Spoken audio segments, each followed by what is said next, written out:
destroyed because of this freak. I won't allow it! These babies just saved this lame fest party!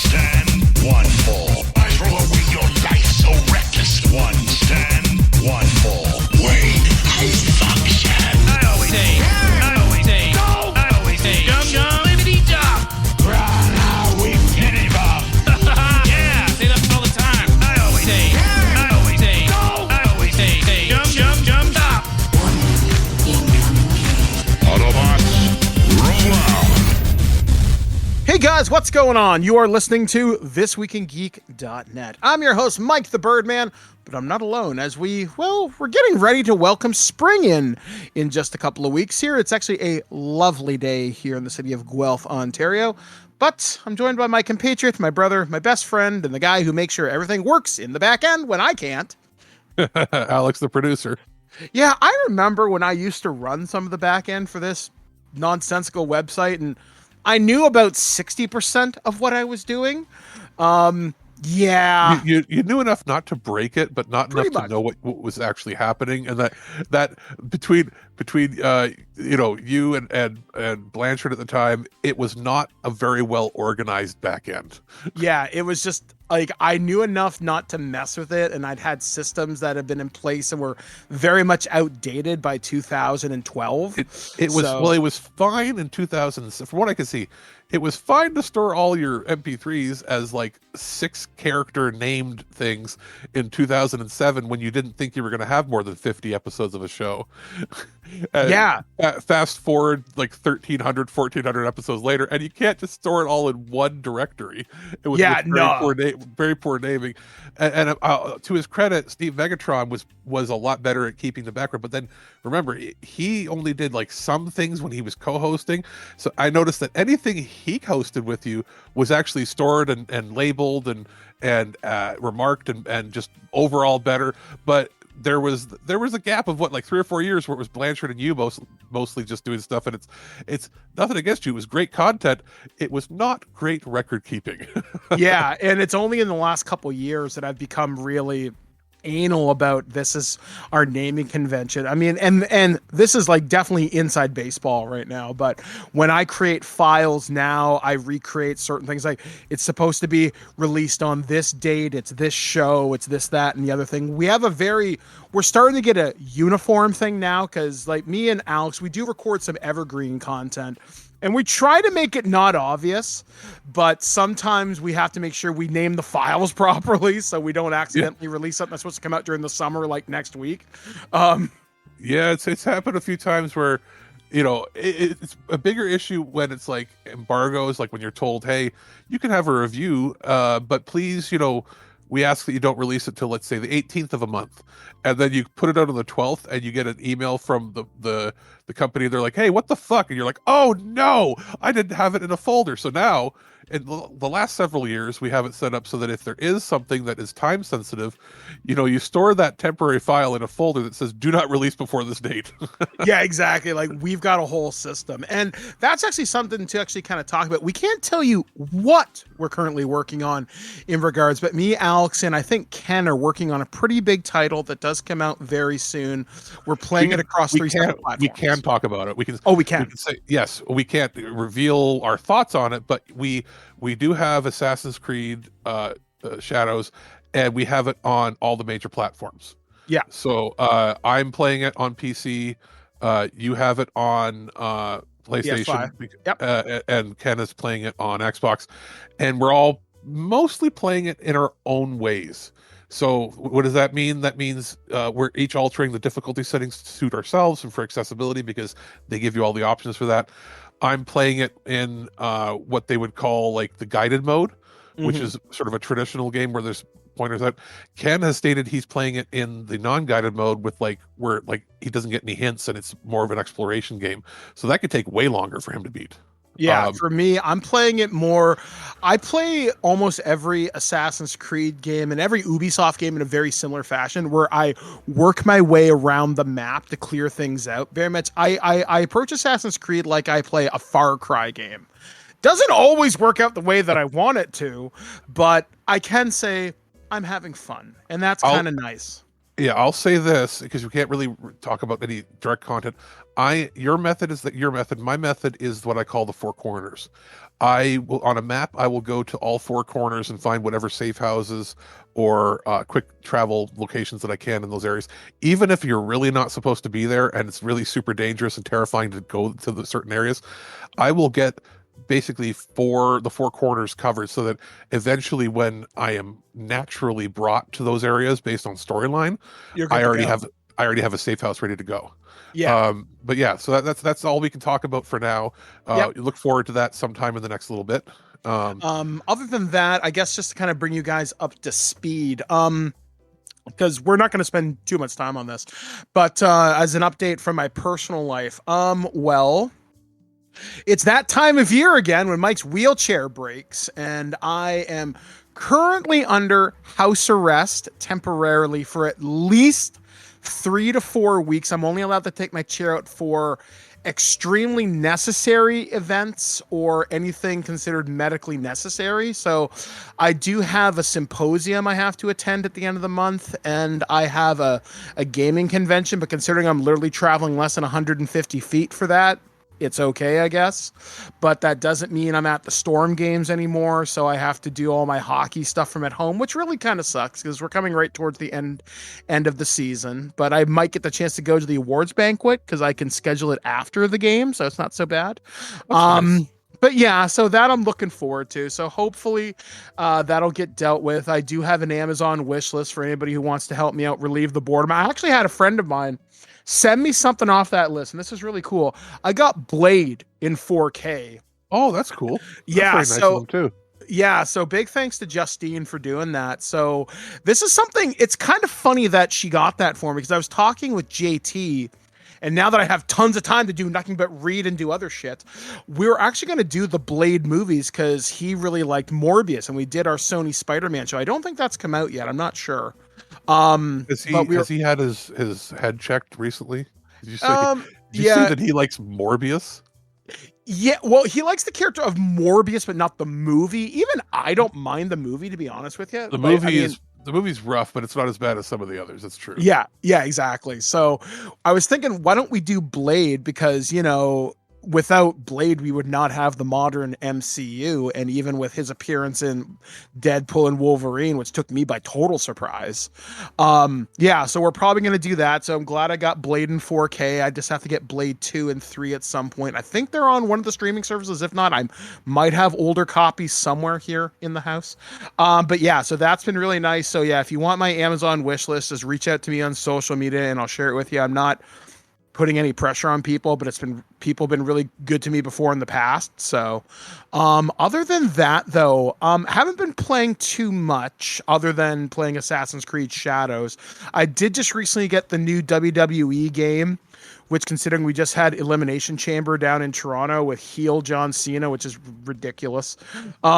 That'll be interesting to play. And as of today's recording, I read that WrestleMania is happening on Easter weekend, so 4/20 in April. Yeah, so that'll be in 2 days now, so it's like Saturday and Sunday. So that'll be interesting with people enjoying various herbs, we shall say, and enjoying Easter ham. So that'll be a fun weekend. How much you want to bet that Easter ham is literally like a name for a bunch of strains? So yeah, I'm kind of looking forward to that. I'm gonna start watching the Road to WrestleMania stuff probably pretty soon because obviously I had my thing last year with WWE. So looking forward to that. It was cool that they came back to Toronto. So that's neat. I was told to contact my person at WWE when they came back to Toronto, but I'm like, I don't want to bother anybody. So, well, and you wouldn't have been able to if it turns out you were having wheelchair trouble anyway, right? So. Yeah, exactly. Because getting down in Toronto it's easier now that I know that I can do it. But with the current state of my chair, I'm not going anywhere until that thing is all fixed up. And even though they have all the means and all the methods to repair it, you don't want to be stranded outside of town. Yeah, exactly. Like I've had a lot of trouble with that stuff recently. So hopefully I'll be back and, out and about doing my whole thing in the next little bit. Like I miss volunteering. I just finished a thing down at City Hall, which didn't go the way that I wanted it to. But hey, we live to fight another day. So anyway, guys, like I said, I'm going to be doing a lot of recording for evergreen stuff. I'm going to be refreshing some of the Twig intros and extras for certain shows like Loose Cannon. I think we've had one episode of RAM come out, which is our random access memory show. I have a prototype of that done. I might shorten that up in a little bit. And I've been watching a lot of movies because I do have a Letterboxd account thanks to Dave and Ken, which is a lot of fun. And we're working on something for the summer, which we just discussed in our little chat last night. And we're calling it our Trek Across Middle Earth. So that'll give you a little bit of a preview. And I might actually have an old friend on that show who you may have heard adventures from a show called Fools Who Ride. And I'm looking forward to having her back on the show. It's been a long time. I've been friends with this person. She sent me some dice a couple years ago when I was sick with my gallbladder. So hopefully we will have Kat on that show at some point. Oh, that would be nice. Yeah, I really missed chatting with them. So I'm looking forward to having them back on the show. So I watched The War of Raheem, which I will have a review for that probably next week on 4K Ultra. Here's a preview. It looks really good in 4K. So other than that, though, that's what I've been up to. Alex, what have you been up to? I've been playing some games that we were sent for review, which are actually going to be in the show today. Larger titles, so they've basically taken up most of my time. I usually try to go to the movies and stuff, but weather had been terrible here, right? We had like minus 30 weather, then freezing rain, and I was like, nope, I'm going to stay inside. What can I do? Oh, I was sent Pirate Yakuza, the Like a Dragon spinoff game for review, and also Monster Hunter Wilds. So I've had those, plus contending with a couple other games that are going to be upcoming for us to cover. And that's basically been what's taken up my last week or two. So not much more to say other than, just long, meaty games that I had to get through.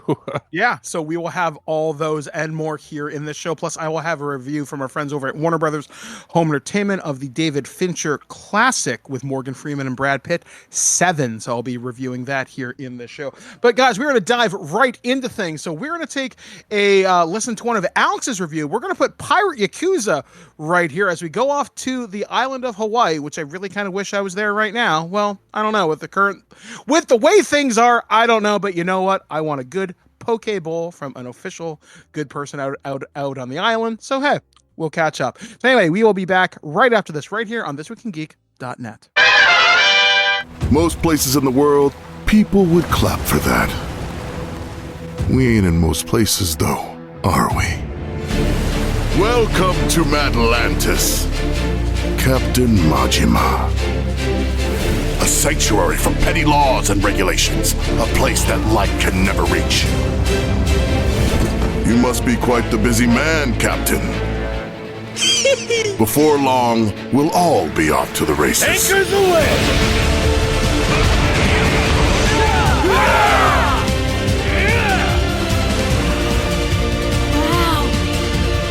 Right then, let's kick it up a notch! Seems you've been hard at work on your ship.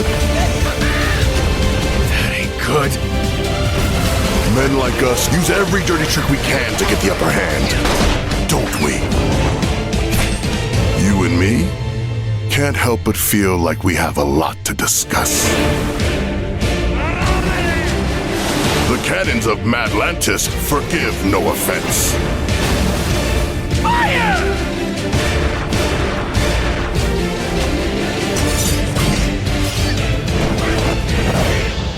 You readied up? Alex, the producer here, and our friends over at Sega sent a early review code for Like a Dragon Pirate Yakuza. Now, I received this on the PC, and while reviews are live elsewhere, I wanted to make sure that I did like a full playthrough absolutely, doing pretty much everything that you could in the game before I put my thoughts together on it, because it's a long-running series, and this is sort of a new side story / sequel. It's sort of in between. I'll get into that in a little bit here. And it's also, in some ways, I think, going to be an entry point for casual fans, or maybe people that haven't played them in the past at all. So basically, for those that don't know, Yakuza, also known as Like a Dragon, it was known as the Yakuza series in the West here until the 7th game came out, when they rebranded to follow along more of an accurate translation of the Japanese name. Obviously, it was called Yakuza initially because Like a Dragon wasn't going to make sense in the localized Western market before people really, knew anything about a lot of Japanese culture. It just made sense that you'd heard the name Yakuza, you knew that meant mafia, so that's why they released it under that title. Anywho, fast forward to now, and we've had 2 mainline entries under the Like a Dragon name, and a few side stories, and I think it was a remake of a previous game that have been sort of branded under the new branding here. And here we have, Like a Dragon, Pirate Yakuza in Hawaii. And it's sort of like, again, a blend of everything, so you can't really mistake the name. So what is the story here? Well, you are, playing Goro Majima, who is a central, somewhat antagonist, somewhat NPC / good guy protagonist, depending on the game you're in and where you are in the franchise. But here you're solely in charge of him, and he has washed up on the shore of one of the islands surrounding Hawaii, and he has complete amnesia, dun dun dun, and he ends up becoming a pirate to help people there and figure out what's going on and take all the treasures that he can find. And it's an interesting but simplistic setup for the game itself. And you should know that it does take place directly, 6 months or so, but directly following the Like a Dragon 8 Infinite Wealth. And because of that, there isn't really any like backstory stuff that is explained like explicitly. They give you a brief update saying, hey, it's 6 months after the events of this game, but there are heavy duty spoilers for the storyline that has happened. So this isn't a case of Like a Dragon or like a Dragon 7 or Yakuza 7 Like a Dragon, where you were able to start that game with Ichiban, and there was like a flashback showing you the key plot points that you needed to know from the previous games, and then other characters showed up from the previous games and would have a bit of a backstory, and you could sort of figure it out, and you could imply what was going on. It was implied what was going on. You were able to just sort of figure it out. And then with Infinite Wealth, if you missed the previous game, they did a recap video in there, and you could catch up. This is not a case of that. This is a direct plotline sequel. It is a side story in that he's doing his own thing, but the B and C point plots are directly connected to the previous game and will also set up things that might happen later on down the line. So it is, in storyline, it's not a side story that has nothing to do with it. This is considered a canon mainline game. It's just not a big numbered title because it's significantly smaller. In doing a playthrough on mixed difficulty settings, some high or some low, you can sort of customize some things as you go along, and depending on how you make your gear, you can totally customize it to your liking. I got about 32 hours in the main game doing most things, and then to get all of the achievements, to basically do everything except for I think I'm missing 2 or 3 small tiny things that are inconsequential. I put in about 40 hours total. That puts it at around somewhere between 25 and 50% the size of the game of what you had with the mainline entries with 7 and 8. So by any means, it's considered a meaty, full length, big budget game, but comparatively to the rest of the series, it seems smaller. So that's why it's more of a side story in comparison, but it's all relative, obviously. Visually, it's using the same engine as the previous game. They're using the same assets as Infinite Wealth. They're doing the same thing that they usually do with the Yakuza series, which is the mainline entry will introduce a new zone or new area, and then you're able to, like, with some new stuff there, and then the rest of the stuff is like game assets, characters, locations, and everything from the previous mainline entry. And that's how they're able to make these worlds so expansive and big, because they use the same engine and they use the same assets over multiple games over multiple years, only doing iterative improvements for the side stories, that then when a new mainline entry comes out, they add a new big thing. So this is still the same game engine they've been using for the last, I guess it's got to be 6 or 7 years now, since they upgraded. There's been some slight lighting upgrades from what I can tell, just for the way it displays, and HDR is a little better on it than maybe even Infinite Wealth. Maybe not. It might just be the settings that are a little different, at least on my PC. But I can say this, the game runs quite well. I have a 12th gen Intel i7 processor. I got plenty of RAM, and I've got a 3080 Ti, which is overkill for most parts of the game, but I can play it at 1440p absolute max settings and still get 60 FPS, no sweat, no issues, no having to fiddle around, no DLSS or upscaling or doing any sort of temporal stuff. It just runs natively that way. In going to 4K, I had to make some setting changes here and there, and I found that it was actually better visually in that 1440p resolution, just native, without any other tricks. It will run on lower end computers. You can run on stuff that have like an Intel Arc A380 if you want to do like 720p 30 or 720p 60. You might be able to push it with XeSS and some other stuff on there. But for, you can, on like a $500 or $600 gaming PC or entry level gaming PC, you can play this game comfortably and it will still look pretty good. And so it's very well optimized. It's very efficient. There's no major slowdowns, no crash. Sorry, I was going to say no crashes. I encountered 3 crashes, and that might have been driver related. I updated and it didn't seem to happen again. I had to turn off a couple settings in Steam, because I didn't even realize I had it enabled in the background where it would like record my gameplay where I could use footage later. I don't remember enabling that. That might have just been a feature that was turned on. I turned that off. And the other thing that I had to turn off was it GeForce? The some of the features that are in the NVIDIA cards, I think it was like reflex, like the thing that turns down or makes it so that your system is more optimized for latency. I had to turn that off, and that seemed to fix and alleviate the issue. I don't know if it was an issue like communicating something with Windows, but like once I turned that off, I encountered the crash only one time, and that was after like an 8-hour gaming session. So it's probably some little patches, things that you can fix later on that won't be affecting most people. That's just a note that I was playing it then, and I waited till there was like a patch that came out and it seemed to help, but didn't. I don't know. We'll see. Obviously, your experience on console will be different. If it plays this well on PC, it's a good sign, because generally PC nowadays seems to be the harder thing to code for with all the different iterations of hardware that you could have. The fact that it plays smoothly there means you'll have no trouble on a modern console.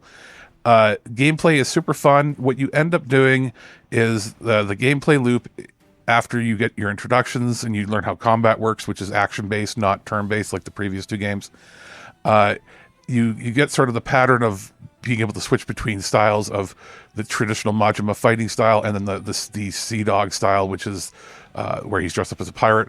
You could do customizations to how your outfits look and everything. And your loop is do some story missions that are similar in scope and style to previous Yakuza games, but then also take to the waters in your boat, and you can control the boat as if it's a character in a game where you have different people manning the guns and manning cannons. You fire at boats that you encounter in, like, it's not random encounters. You'll see them on the screen, and then the music changes and everything goes into like a battle mode. And you can outrun them if you don't want to fight, or you can shoot them down. And there is a half of the game sort of where you can hunt down treasure on different islands and fight this like rival pirate evil organization, and you don't have to do beyond like 20% of it for the main story, but I ended up going and doing it all like way ahead of time in chapter 2 of the game when it opens up. So I had done like end game level stuff and cleared out basically all the ocean and all the areas you could before going into the main game, and that actually made things almost a little too easy, and I had to up my difficulty a little bit. And then there's obviously Madlantis, the island that was advertised in the trailer.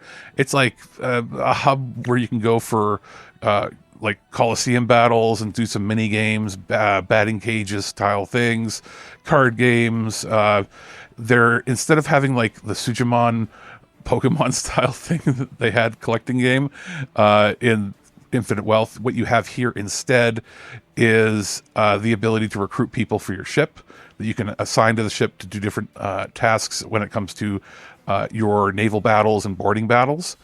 And you can also find a bunch of lost animals and have like an animal rescue on your island where you can feed them. You can do cooking that feeds them, and then they'll give you other items to make more cooking and perks and stuff. There's also some returning stuff like the crazy driver or delivery system where you're like crazy taxi but on a bicycle delivering food. So all the mini games like Dragon Kart Racing and stuff return from the previous games. They've added a few little things here and there. There is a side mission where you're trying to collect Dragon Balls, basically, and I won't spoil it, but it's fun and funny.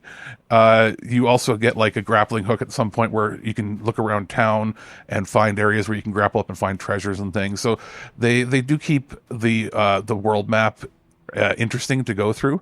There isn't a lot of stuff once you've got the trophies for, like I got all the trophies for PC. There's stuff that you can still collect, but it doesn't give you anything in game because you're already so powerful that giving you stuff won't really help. And there doesn't seem to be a reward for literally completing all those things, like getting all the animals, getting all the recruits to your ship. Like there isn't any tangible reward at all. Like it seems like there's some aspects where it just sort of ended. A little bit of a rush job there with some of the rewards and some of the side quests seemingly really going nowhere. And that's sort of a thing that happens in a lot of the spin-off games in the series. A little bit less in the main line, so keep that in mind. Still super fun to do it all, and I still bring myself back to it, and I feel compelled to keep doing more. Sound design is fantastic. The karaoke is back. It's a little harder, I felt, than previously. I don't know why. Maybe the songs are a little faster or something, but still fun. The plot line is bananas, as you'd expect. The gameplay is fun. If you're brand new to the series because you want to get your naval battles going on, you can totally play this as a one-off and you don't have to worry about it. But it is much more rewarding if you have a history with the series. If you're starting, I honestly don't think you need to go back to the very beginning and play like Kiwami or the originals. You can literally start, if you really are inspired by this, you can start with Like a Dragon, then go Infinite Wealth, maybe then go Man Who Changed His Name, erase his name, and then go to this, and you can be perfectly fine. Or if you really rush it and you're not somebody who likes super long games like that, you do kind of need to play Infinite Wealth first because the storyline is directly connected. Now, if you don't care about story, go ahead and play it, but you will get a lot more out of it if you are invested into the story of at least the last couple titles. The Prime Minister of Sweden visited Washington today, and my tiny little nipples went to France. Gossip, rumors, panic in the streets. We're lucky. This Week in Geek News. Welcome back to This Week in Geek, as we are preparing to take on the nerd news, all the stuff that is fit to print, more or less, around the interweb and around the great blue marble we call planet Earth. All right, our first story comes courtesy of bloodydisgusting.com, and this announcement caught me very much by surprise. RoboCop Rogue City Unfinished Business announced for this summer, and there's been a trailer released. If you loved RoboCop Rogue City, and really who didn't, Nikon and developer Teon are coming back for seconds, announcing RoboCop Rogue City Unfinished Business, a standalone expansion to the original game that will launch for the PlayStation 5, Xbox Series, and PC via Steam this summer. Set after the events of RoboCop Rogue City, crime is still a problem in old Detroit. A spark of hope arrives in the form of OCP's latest project, Omni Tower, a massive housing complex designed especially to provide for the needs of the residents of the city. However, a group of mercenaries armed to the teeth soon take control of the building, requiring RoboCop to pull a Judge Dredd and ascend the tower to clean things up. This time around, RoboCop faces a high-tech opposition from flying drones to exploding bots and anti-personnel turrets. Every floor is riddled riddled with traps, heavily armed elite troops. Robo will even have to contend with a special forces equipped with jetpacks and katana-wielding foes who look more machine than man. So I'm guessing that's the Otomos from RoboCop 3. Luckily, Oh wow, RoboCop that throws me back, eh? I know, right? Luckily, RoboCop has some new toys to dispense justice along with his iconic Auto 9. You have access to a all new type of weapon called the Cryo Cannon. RoboCop is also not playing around this time, as he'll be able to deliver devastating finishing moves to crooks, whether it's smashing an opponent's skull against a concrete wall or into the nearest vending machine. That's not enough. You'll be able to play as Alex Murphy in a set of unique missions with familiar faces, revealing some of the storyline of Unfinished Business. And yes, Peter Weller is back as the voice of RoboCop. I don't know whether Nancy Allen came back as Ann Lewis, but then again, she was only Robo's partner for literally like 20 fucking minutes before shit happened. But it looks really cool. I didn't realize it was an expansion. I thought it was a whole new game, but still, expansions are basically new games anyway. And considering how this kind of leads into, I think it's called the Kamamishu Corporation's takeover of OCP. I guess this is progressing that storyline with the Otomo like robots that are gonna show up. Considering the old man's dead, that explains his absence in RoboCop 3. Obviously, Rip Torn is dead in real life, so we can't get him to voice his character. Wouldn't surprise me if we get like a sound alike for Rip Torn and like some dialogue here. There are some actors that can totally do his voice, so I can see that. So it's this unique. is cool. It's a unique voice, but it's not so unique that it's too difficult to do. Yeah, like this is like, I'm really glad they're giving this property a real go at. Like Teon has really impressed me and Nikon, like with their work with some of these 80s IPs. Like there was Terminator Resistance from a couple years ago, which is utterly fantastic and worth picking up. RoboCop Rogue City was a joy. I'm actually going to go through that again once I finish WWE 2K, whatever the hell I'm reviewing right now. It's funny. I'm actually going through it for the first time ever because I got it on PC. I had it for a while, but with my old video card, I really couldn't do it above 720p because it's a pretty demanding game, even though it's not like a full-end AAA title. Mm-hmm. But now I'm able to set it. I was like, you know what? With the new video card, 1080p, which is not, like, well, you should be able to do 14. Doesn't matter. 1080p, max everything, like max ray tracing, max absolute everything, and I get a buttery smooth 60 FPS. Yeah, and it looks better at 1080p with max settings than it does at 4K with medium settings, right? So I may as well just do it that way. And all as far as I've gotten, I haven't done much. I did the first mission, and I just like wandered around the police base, doing all the little mini side story stuff, and I just had my memories inspected, and I'm getting ready to go do the first main mission. It's so, like, really cool. I just set myself up, and I was like, oh, this is like, especially if you can run the game on high settings, because like my game at 1080p with max settings is significantly higher visual quality than it is on console. Mm-hmm. Even though console is like 4K because they upscale it, right? And I'm like, geez, and I'm like, I started playing it, and then 3 days after I started playing it, they announced the standalone. It's not an expansion; it's like a standalone mini sequel, right? Like, Mm-hmm. I don't think it's going to be a full game. All right, I think it, like in length, isn't it like? My guess is 6 to 10 hours if I had to guess. How big was the original? Like 10 to 15? Something like that. I got about 3/4 of the way through it, then I had to move on to something else. So it's probably like The Witcher, how they had standalone expansions that in any right were their own full game. It's just so I don't think you need to own, like they mentioned that. I don't think you need to own the original game to play this. No, but I would be very curious to see if your stats carry over. So maybe you'll unlock something cool. If you that would be to neat. do it that. So yeah, I guess we'll kind of have to wait and see. So I'm looking forward to seeing that this summer. Hopefully we'll have that during our summer break, so I don't have to review it. But if I have to, oh no, whatever shall I do? Moving on to our next story. This one kind of doesn't surprise me. Once again, coming from bloodydisgusting.com, Neil Druckmann casts doubt on a third entry for The Last of Us. With the second season of HBO's The Last of Us adaptation premiering next month, the talk that a proposed third entry in the video game series has popped up again. However, fans shouldn't get their hopes up that Naughty Dog is returning to the series anytime soon, if at all. In an interview with Variety about the upcoming second season of the HBO series co-creator Neil Druckmann got the obligatory question about Part 3 if it would ever be developed. Well, Druckmann last year mentioned that he had, quote, a concept for a third entry for the series. He has now put that idea of an actual game to rest. Quote, I was waiting for this question about a third game, said Druckmann, who mentioned that before. He had a concept for the proposed game that would be as exciting as 2 as its own thing, yet has this through line for all three. However, Druckmann is now saying that the 2 entries would be the only ones. I guess the only thing I would say is that don't bet on there being more of The Last of Us. This could be it. Admittedly, when you get to the Grounding 2 making of The Last of Us Part 2 documentary, Druckmann did state that a third game was always a small story and never a fully developed title. He did hold out hope it would eventually be picked up and developed. At the time, we had priorities at Naughty Dog to fix our pipeline, to fix the work-life balance issues just based on where we were. I didn't want to prioritize this story, so the story was shelved. I still believe one day it will see the light of day. However, at the same time, if the third entry never came to pass, the 2 games have done the story justice. If we never get to do it again, that's a fine ending point. The last bite of the apple, the story's done. The Last of Us premieres season 2 on HBO Max or Crave in Canada on April 13th, 2025. You know what? I'm kind of fine with this. I think they will make, it's not going to be a third full game. I think, what was that?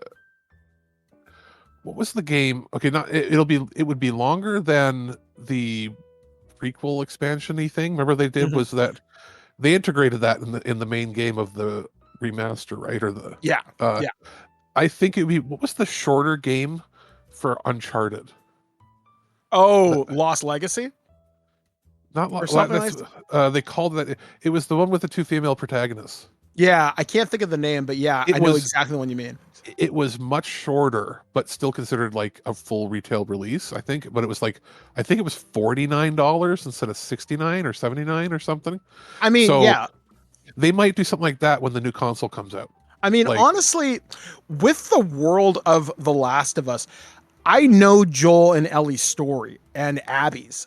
I don't need any more from those characters. If you want to set it in another containment zone, like, I don't know, Denver or Phoenix, Arizona, or even overseas, like in London or China, yeah, sure, why not? But I don't need those stories anymore.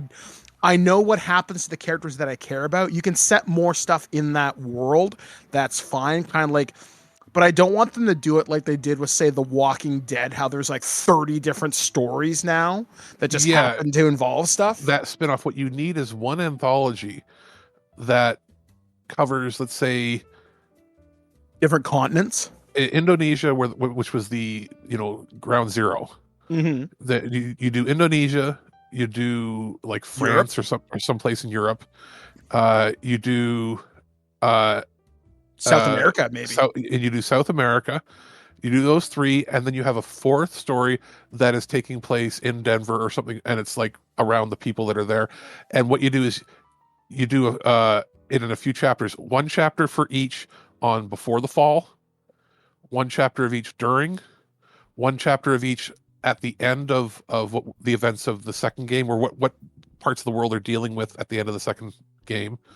And then you do 1 final chapter with whomever is left to like, not like give a good ending or a bad ending, but to conclude and maybe like give some closure for whatever in the States. Like, you finish on the main characters or whoever is left.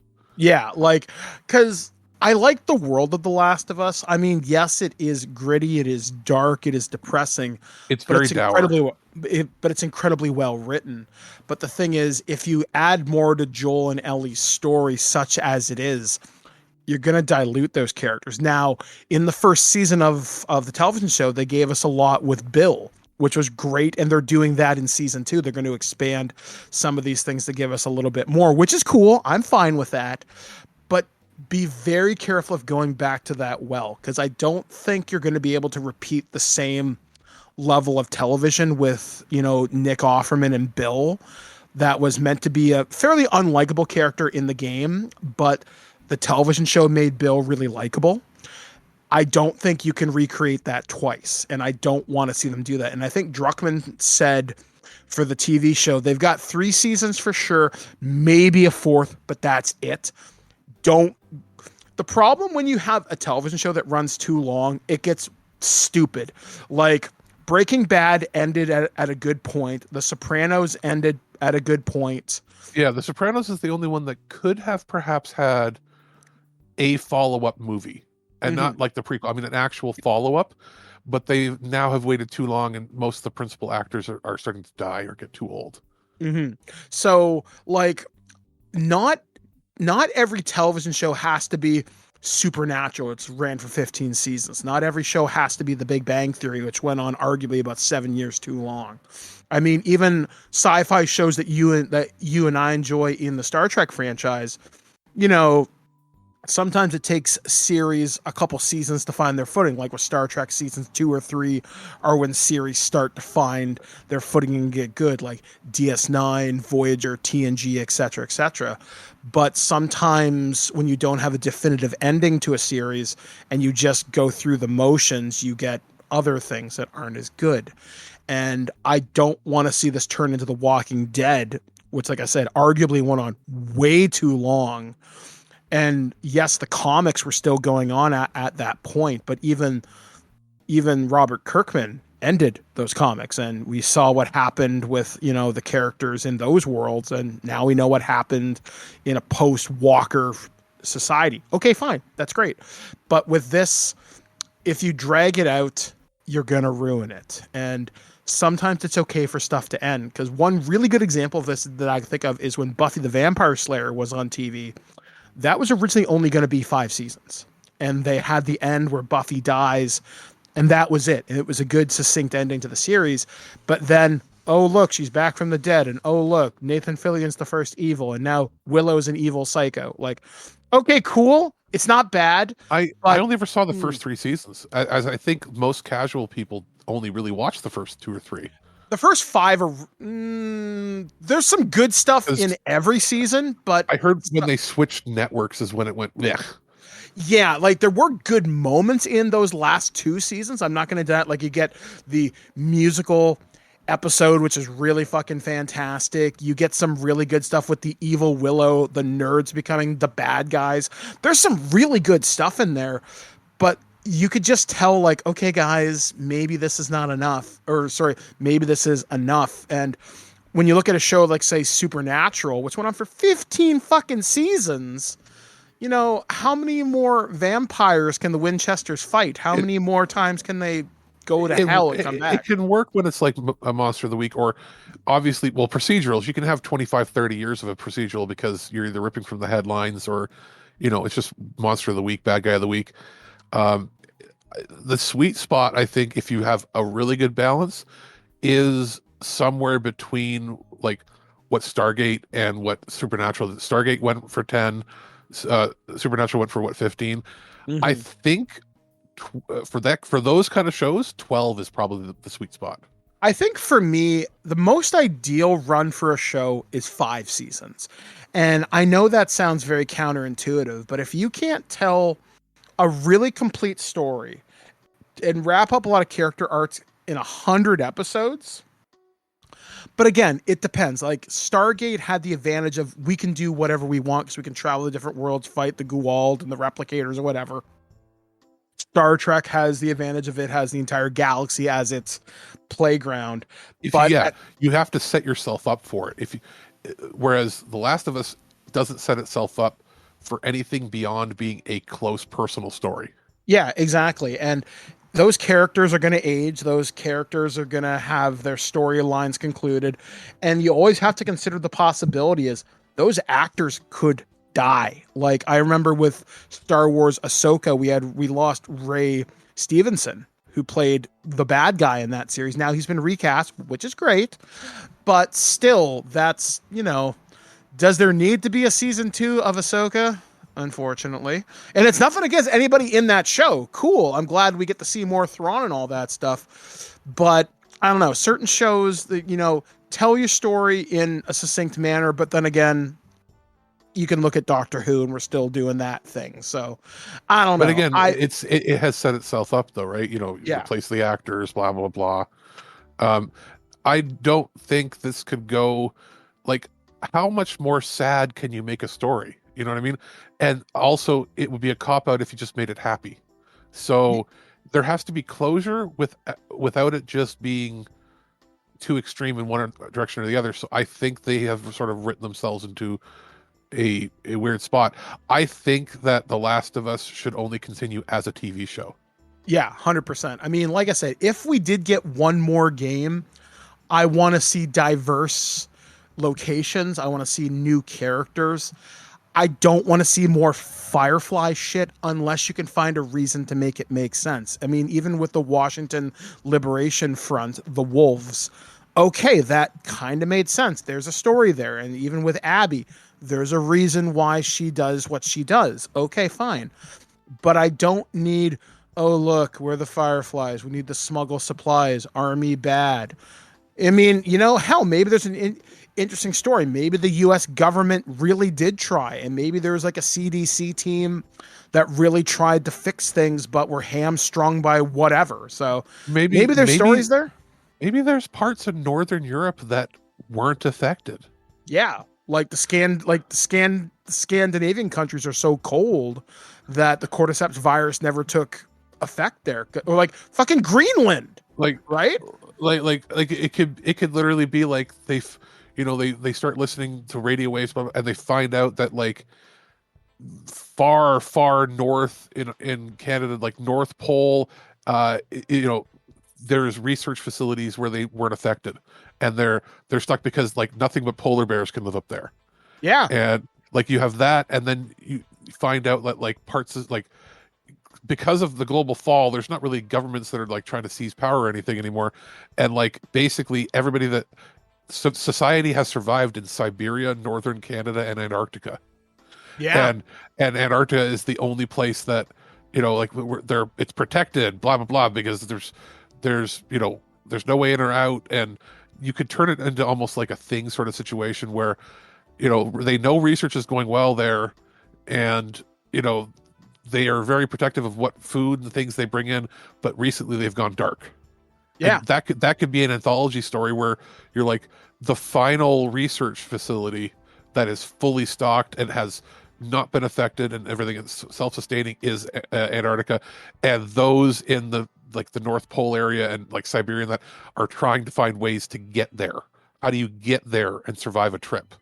Yeah, so because maybe they have the CDC moved there and they have not a cure, but they have something preventative, but you have to get there to get it. That could be your story. Yeah. So there you go, Neil Druckmann. Give us a call.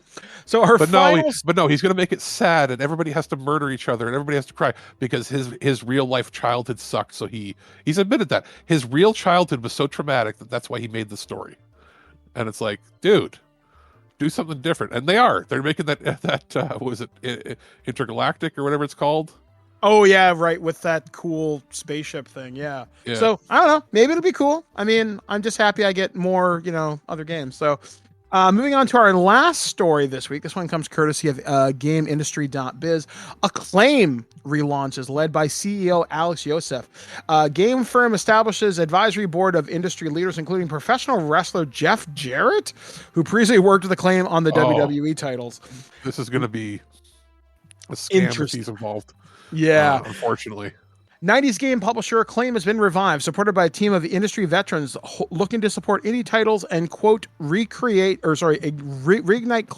classic franchises. Led by CEO Alex Yosef, former founder and CEO of Graffiti Games, the firm aims to provide sources including funding, marketing, and PR support to independent studios. It is curated an advisory board of industry leaders to support this endeavor, including Stryker Entertainment founder, partner Russell Binders, Ridge Partners founder Mark Kaplan, Global Force Entertainment founder and professional wrestler Jeff Jarrett. Acclaim's growth strategy is further supported by Vanier Fund partner Phil Toronto and Jet Management partner Eric Vogel. Quote, "It's been an absolute honor and pleasure to be leading the charge into bringing Acclaim back to the forefront of the game industry, said Acclaim CEO Alex Joseph. We are fortunate to have an extremely talented team that we've already signed some incredible indie studios, and which we'll be revealing soon. Jeff Jarrett added, quote, "For more than 3 decades, I've had the privilege to been part of both the wrestling and gaming universe, and I'm thrilled now to be a partner on the revival of Acclaim. Quote, from my early involvement with the publisher's 16-bit WWF titles to my experience in helping shape the TNA wrestling services, I've seen firsthand the type of impact great games can have on players and fans. Resurrecting Acclaim is an opportunity to impact some degree of passion and love to a new generation. I'm excited to be involved. Acclaim was originally founded in 1987, became a worldwide publisher, developer, and mass marketer. It brought some franchises, including Mortal Kombat, Turok, and NBA Jam, to home consoles, and was forever known for its game adaptations of The Simpsons, Alien 3, Judge Dredd, and Batman Forever. I specifically remember Acclaim for Wizards and Warriors, which was a really great series. Well, yeah, something here to say is that Jeff Jarrett had nothing to do with the WWF games, but other than his character was like, his face was in them.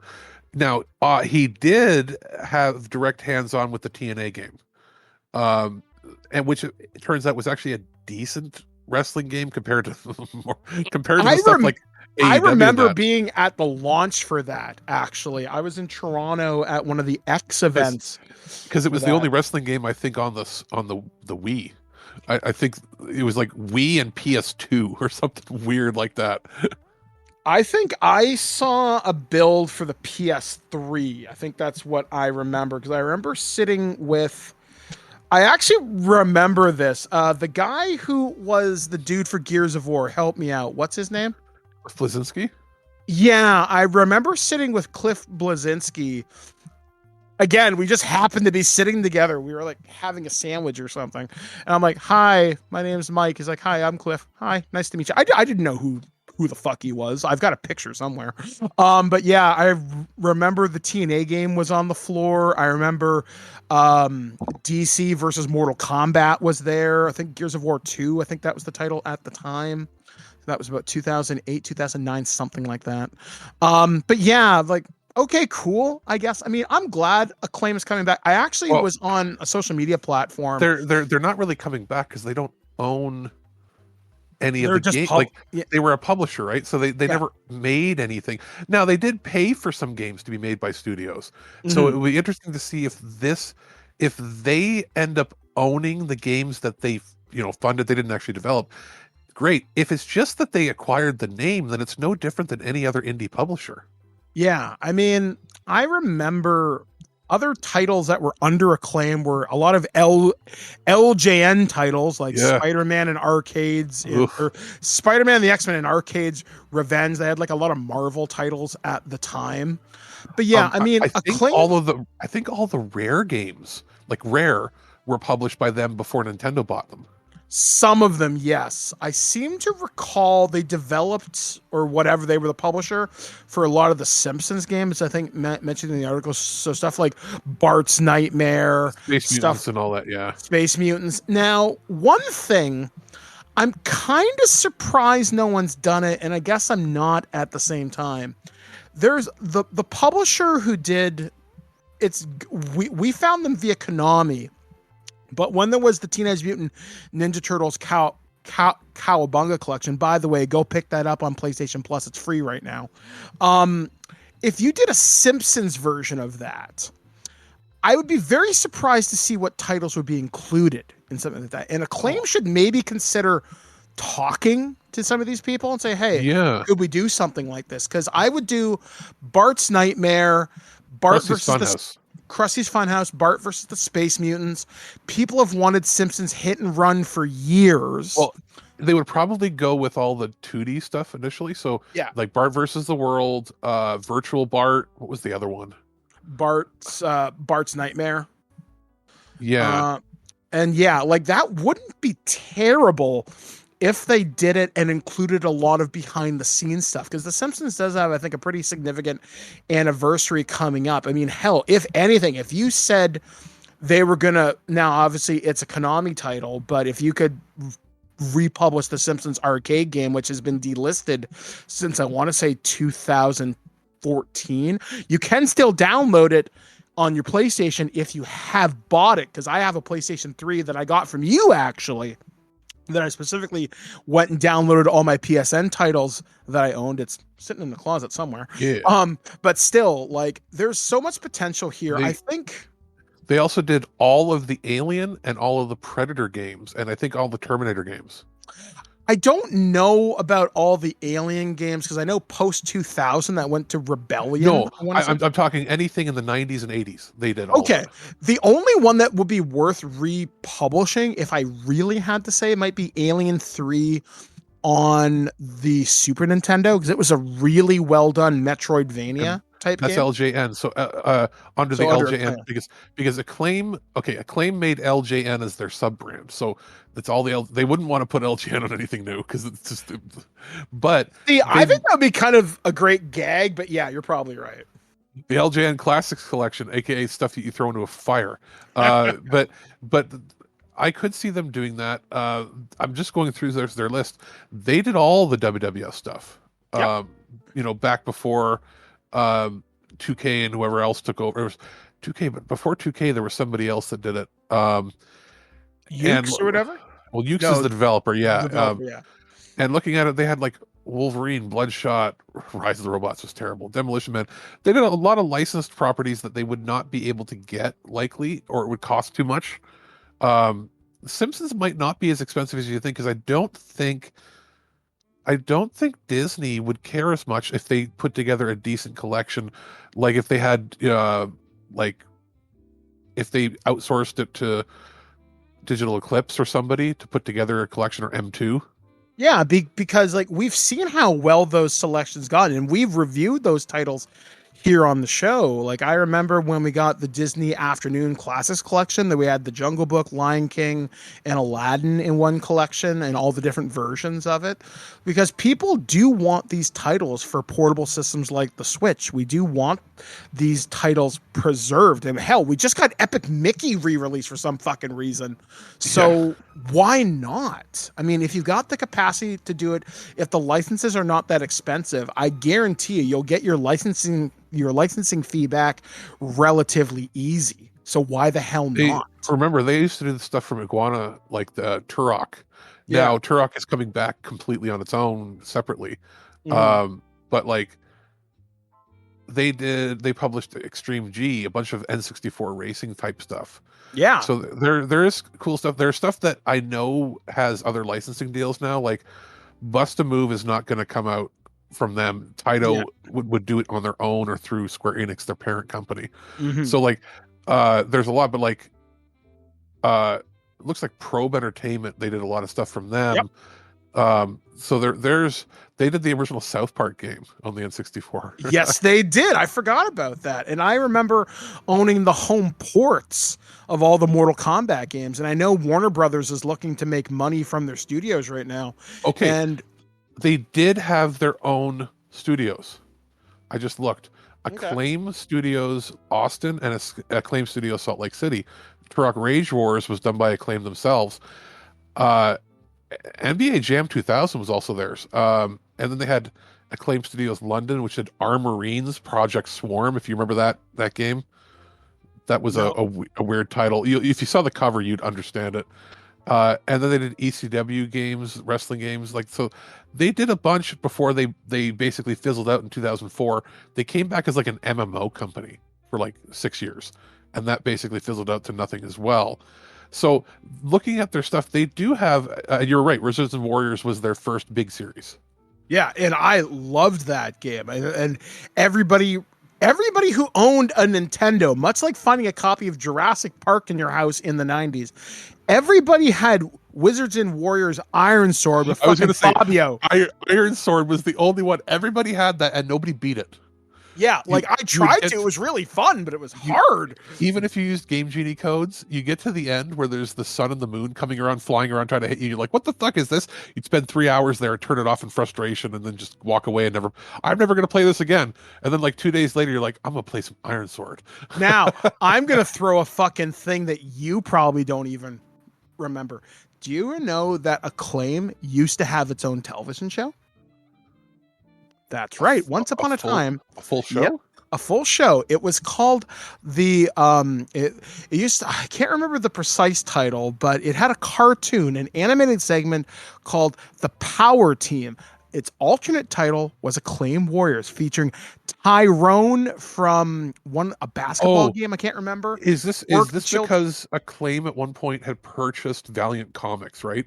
No. So these guys, they had the guy from Wizards of Warriors, which was Kuros. They had Max Power from Narc, which that's a game I'm kind of surprised we haven't seen no, there was a reboot on the PlayStation. Yeah. But we had Quirk the Chilled Tomato, Tyrone from, I think it's called Bad News Basketball or something, and they fought the bad guys from Narc, which was Mr. Big, Spike, and I can't remember the other guy, but he ate hamburgers. Oh, and Bigfoot, the fucking monster truck was their ride, and they used to vaguely starting to remember this. Yeah, and they teamed up with a guy who's named Johnny Arcade, and Mr. Big would always threaten to send them back to their game universes, so they kept trying to reclaim their game packs. And I used to be obsessed with this show because I loved Kuros, I loved Max Power, I loved Quirk, and I thought these were really, really cool. So Acclaim Warriors, you can look this up on YouTube. If they could somehow, honestly, if they had a limited edition box set where they could repackage all those cartoons, and hell, if they could do a documentary, if they could fucking find Johnny Arcade, I'm pretty sure he's probably working at a Taco Bell somewhere in fucking Phoenix, Arizona, I would pay for that because that would be fucking cool.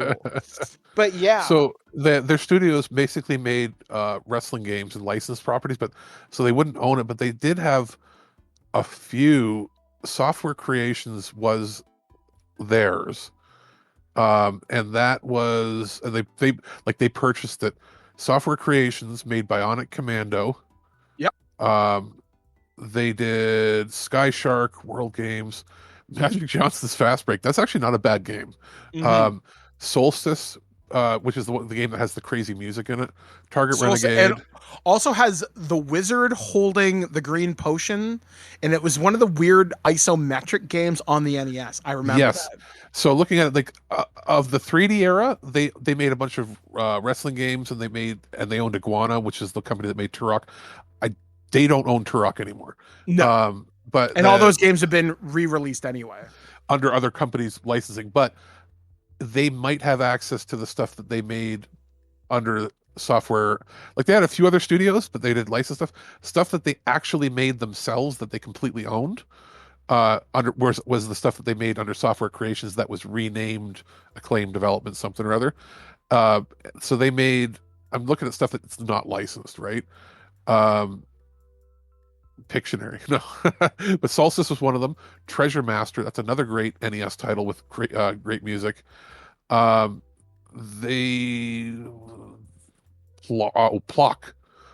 was great. That's a claymation looking I remember game that. with killer ass music. Equinox, which was Solstice 2. Yep. They skipping past Tin Star. They made that game. I remember that. I'm skipping stuff that's licensed or things that are just ports that they did. Carmageddon. Yep, I remember that. Then they also did Barbie. No. And then they did, that was mostly licensed shit. Gladiator Sword of Vengeance on PS2, Windows, and Xbox, the original. I don't think I remember that. That was the last game that they made. So there is stuff, obviously, like skipping over all the licensed stuff because they're not going to get Indiana Jones and Last Crusade back out again, and Target Renegade, but they can probably get Target Renegade, Solstice, Sky Shark, and what is this here? They've got probably 10 solid titles that they probably own if they own the title, they own the company now, that is not tied to any licensed property and not tied to another company that purchased individual assets, like Turok was purchased out from under them. Like anything that had like major 3D game value was already purchased from them in the bankruptcy like 15, 20 years ago, right? But they might still have some of these. And there's enough there that they could probably get by with doing like remakes similar to how Atari has done like their, like Breakout, Recharge, that sort of stuff, where they get like a modern person to make a fairly cheap but interesting visual experience where it's like taking a classic game, giving it a visual makeover. And they could probably get away with doing like a collection type thing of, here's the stuff that we still own that's on the NES and that with some achievements and a launcher, and we can have a game that way. They could get by with doing that on top of signing all these like indie titles to their stuff. I would be interested. They're in a weird place in that they were primarily like 80% known for licensed properties from The Simpsons and from movies. Yeah, so, I mean, honestly, like if they were to do something with those properties, like I said, I'm hoping the possibility exists. I would probably buy it, or at least we would definitely get in touch with them to do something with them. I remember when I was contacting the PR manager on social media, he was like, guys, I'm the new guy and I've been flooded since I announced this. So hopefully we'll get in contact with these people. I said, I would be very curious to see what happens with this. And I wish them all the success in the world. You're one of my favorite companies as a kid, because I remember, I said, getting a lot of your titles just as they were. So, dude, there's a Wizards and Warriors game on Game Boy. Yep, I remember. I never played Fortress of Fear, side-scrolling platforming. Yeah, like it'd be cool. I mean, just to fight the wizard Malkill one more time might be kind of fun. So there's a name I bet you thought you'd never fucking hear again. To get totally lost falling through cave holes. And that weird anti-gravity jump that Kuros had for some fucking bizarre reason. So yeah, we will be following up with most people just know it for Fabio being on the cover and for it being in every single flea market ever, with 7,000 copies of that, the original Mario Brothers, and Silent Service. Silent Surface, and what is not Top Gun? It's the other one. That's the not Tiger Heli. Is it Top Gun? I think maybe one of them. Yeah, Top Gun was fairly common. Silent Service. Trying to think of other titles. Yeah, definitely Iron Sword. And like 6 copies of Anticipation for $5. And Gyromite. So all things you can look for. Gyromite without Rob. All right, guys, that's going to bring us to this edition of the Nerd News Network, only on thisweekingeek.net. So we're going to take a brief break here and listen to my review of the David Fincher classic Se7en from our friends over at Warner Brothers Home Entertainment. So we will be back right after this with the weird news, and we'll bring things to a close right here on thisweekingeek.net just after that. So we'll be back right after this. Detective William Somerset is looking for a way out. You're retiring. 6 more days and you're all the way gone. So how long have you lived here? Too long. Detective David Mills is looking for a way in. We'll be spending every waking hour together from now until the time I leave. I'll show you who your friends and enemies are. Look, I've worked homicide for 5 years. Not here. Now, ACJ, homicide's a homicide. They're caught in a game. No fingerprints and no witnesses of any kind. Nope. About the only thing we know about that guy right now is he's totally insane. Where the price of sin is death. Hey guys, this is Mike the Birdman here. I'm here to take a look at something we got from our friends over at Warner Brothers Home Entertainment. I'm talking about the 4K Ultra HD release of the David Fincher classic Se7en, starring Morgan Freeman and Brad Pitt. A really intense movie. I remember seeing this in the 90s. I want to say I rented this with a girlfriend at the time and had a really intense response to this movie. So it's been a really long time since I went back and watched this, and having a 4K release of this was not something I had on my 2025 bingo card, but pleasantly surprised that I did get this. One thing I do have to say, the packaging for this movie I'm not a big fan of. It's like cardboard, which is fine, but the disc is stored in such a bizarre manner that when I asked my wife to put it in my Xbox Series X to play, she's like, Mike, where's the disc? And I'm like, I don't know. So eventually we had to look through the packaging as it folds out and shows a bunch of stills and high quality images from the movie. It is tucked in the one side. I was wondering, like, are there more things there? So I was kind of looking for other discs, and I don't think I damaged it, but yeah, not a huge fan of this packaging. I think the picture looks fantastic. The audio is something that I paid particularly attention to. Voice tracks are nice, crisp, and clear.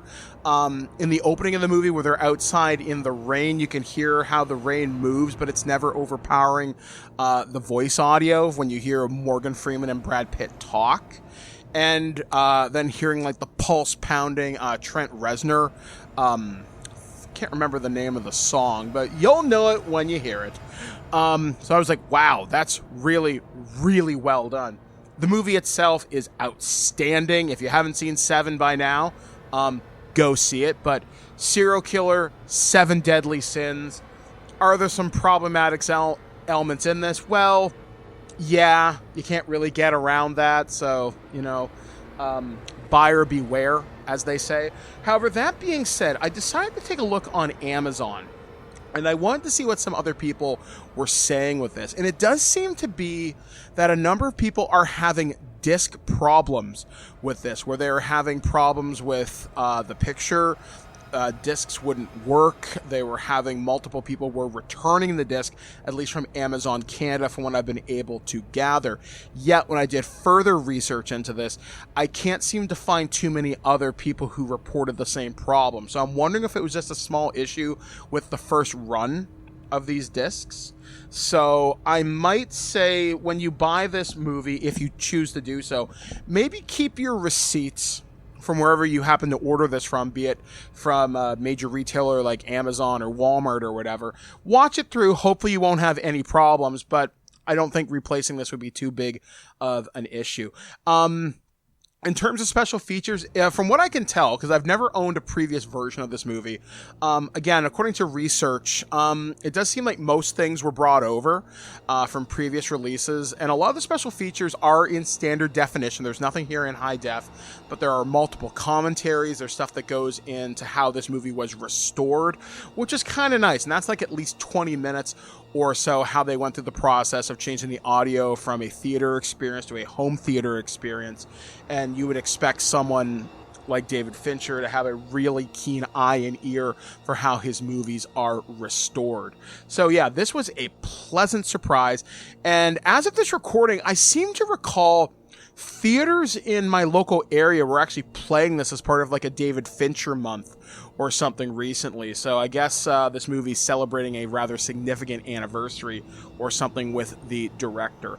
Can I recommend Seven? Yeah, I think the picture looks fantastic. Audio sounds outstanding. And the special features there's a lot to dig into. If this is a movie that has been one of your favorites for a really long time, I think it's a strong addition to your collection. Fun fact, this is the origin of the what's in the box meme. If you're a internet citizen of any length, you probably know exactly what I'm talking about. But yeah, 7 on 4K Ultra HD from Warner Brothers Home Entertainment is a fantastic disc. It's extremely well done. I'm glad they brought over everything here. Like I said, picture and sound are right what I want for something like this. This is a disturbing watch. I will say that right out of the gate.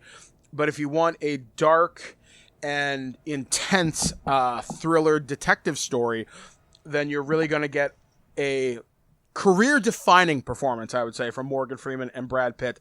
Check this out. That is 7 from Warner Brothers Home Entertainment. Put the gun down. I saw you with the box. What was in the box? Because I envy your normal life. Put the gun down, David. It seems that envy is my sin. Oh, what's in the box? Not till you give me the What's gun. in the fucking box? Give me the gun. Go crazy? Don't mind if I do. Human sacrifice, dogs and cats living together, mass hysteria. And welcome back to ThisWeekInGeek.net. I'm Mike the Birdman. He's Alex the producer. Well, it's time to dive into the things that are just unusual, fucked up, kind of funny, and just why.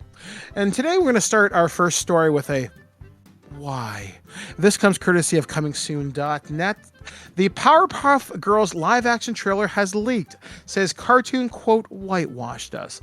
The live-action Powerpuff Girl trailer has leaked online. The CW announced a Powerpuff Girls live-action series in 2020. By early 2021, the network cast Chloe Bennett as Blossom, Love Cameron as Bubbles, and Yana Perot as Buttercup. The adult-oriented show titled Powerpuff shot a pilot later that spring. The pilot never aired, but the trailer is now available to watch online.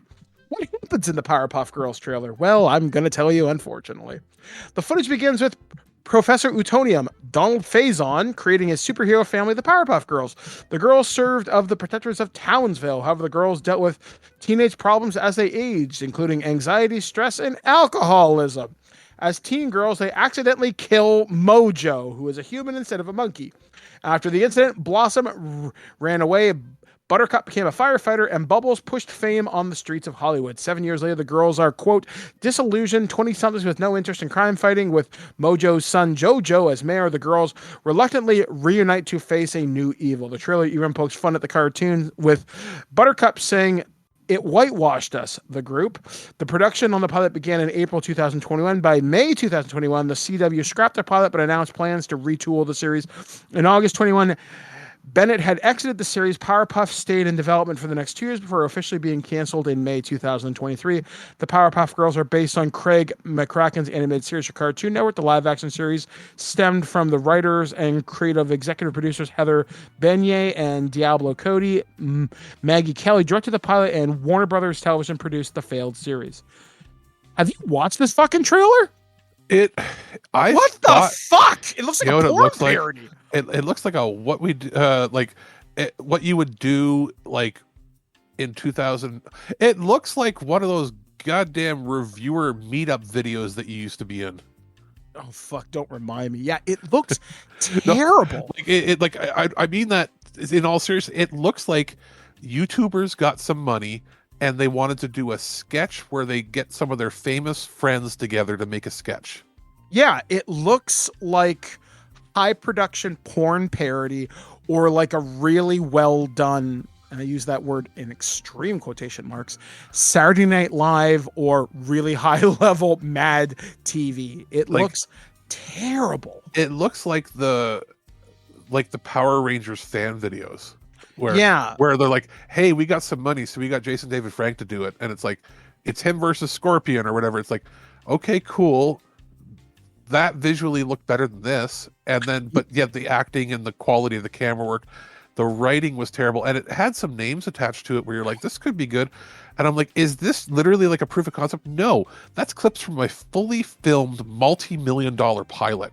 Yeah, like the girl Chloe Bennett, she's known for Agents of S.H.I.E.L.D., and she's not bad. Donald Faison's a really funny guy, but he phoned it in 100%. Oh yeah, 100 fucking percent. And not like, hey, we're filming a pilot. No, like it was zero energy. Yeah, it's like, hey, delivery. Oh yeah, it's like, hey, we'll give you craft services, a per diem, and we'll do something nice for you. This looked like, hey, it's the pandemic. I need $75,000 to keep my SAG card. Yeah, like this is like, holy shit. I mean, and the Powerpuff Girls could be retooled, but into an adult series? No. Teenage, maybe. You might be able to pull this off with really smart writing. If you were retooling it into an adult series, you may as well just make it a hardcore porno. It's because being very careful because of the subject matter. No. These are supposed to be people in their 20s. Like they did everything they could to age up the characters to be adults. To me, it screams porno. The whole thing, like you were saying. It looks like a porn parody. And it's like, what? Like I was just waiting, like when's Evan Stone gonna pop up and high five somebody and tag team in? Like, see, you know what I mean? Like I was waiting to see like some of the guy porn stars just pop up as villains, and I'm like, oh, I see where this is going. Like, see, as a matter of fact, Evan Stone would be funny because everybody knows, but nobody knows. Because that would be really kind of funny if he showed up as a one-off bad guy. If he was Mojo Jojo with like a fake brain on top of how hilarious would that have been? Yeah, fucking hysterical. Or if you want to get subversive, have him play the father, and not say, but have it not be a porno, have it just be a serious thing. I'd be like, why is Evan Stone? Oh my God, what? Like, as a matter of fact, the Batman '60s porn parody and a couple of the Star Trek porn parodies have better acting and better visuals than the show. Well, it's funny. The porn parody for Batman, like years and years ago, I actually interviewed the director Axel Braun for that, who clearly has a love of the property, who clearly designed everything to be as authentic as possible. I remember having a conversation with him off mic. I was talking about costumes. He's like, "Oh yeah, we actually sourced the original type of costume material when we made the Lexi Bell Batgirl costume." I'm like, "Wait, what? You went to that much?" He's like, "Yeah, why?" I'm like, "'Cause I fucking love Batman." Well, and there's actually a version where you can watch that cuts out all the sex, and it literally makes sense, which is insane. Same thing with the Star Trek ones, like the Next Generation ones. But like Evan Stone as the Riddler was inspired casting. It really was. It was really well done. He's also the only person that was probably old enough to have watched it as a kid. but his Gorshin was like beyond what you would ever expect for a porno parody. Oh yeah, he was good, and pretty much everybody else was decent. But like you saw like everybody's like, "Hey, we're making a porn parody. Hey, we're making a porn parody," and then they cut to Evan Stone, and they're like, he's like, "A parody? What are you talking about? I'm making Batman." Exactly. I'm gonna be my best Frank Gorshin, and it was ridiculous how well that was put together. But all that aside, this certain television shows made for kids don't work when you adultify them. Like, no, the most contemporary example that I can think that ran for 2 seasons, and I'm curious to watch only because I don't know a lot about it, was the Velma series. It's bad. With like Mindy Kaling. I heard there was some interesting ideas in it, but it just it smelled its own. Okay. It hyped itself up to be not good. Take away any pure hate for her based on the subject matter and just the concept of it, people being angry at it, culture war type stuff. It was insulting to the viewer's intelligence to watch, because it was constantly not just like, here's a reference or here's breaking the fourth wall. It was a constant, hey, this is what you are like, you should feel bad for that was the joke. You're like this. You should feel bad for watching, and you should feel bad for being who you are. The only show I could think of that worked well, that took a kid concept, and I use that word again in heavy quotation marks, and made it adulty but funny, was the Poison Ivy show.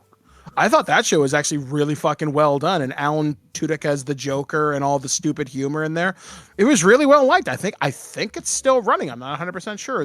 Not Harley Quinn.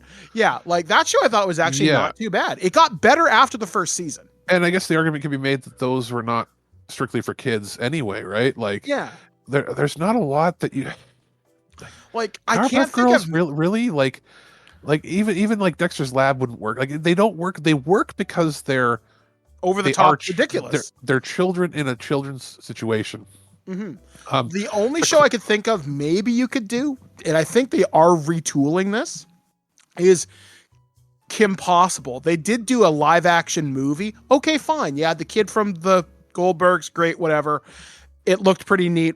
Okay, neat, awesome. Could you do that as an adult show? Because isn't it like a spy show already? Yeah. So you turn her into James Bond, or into Jane Bond. Okay, cool.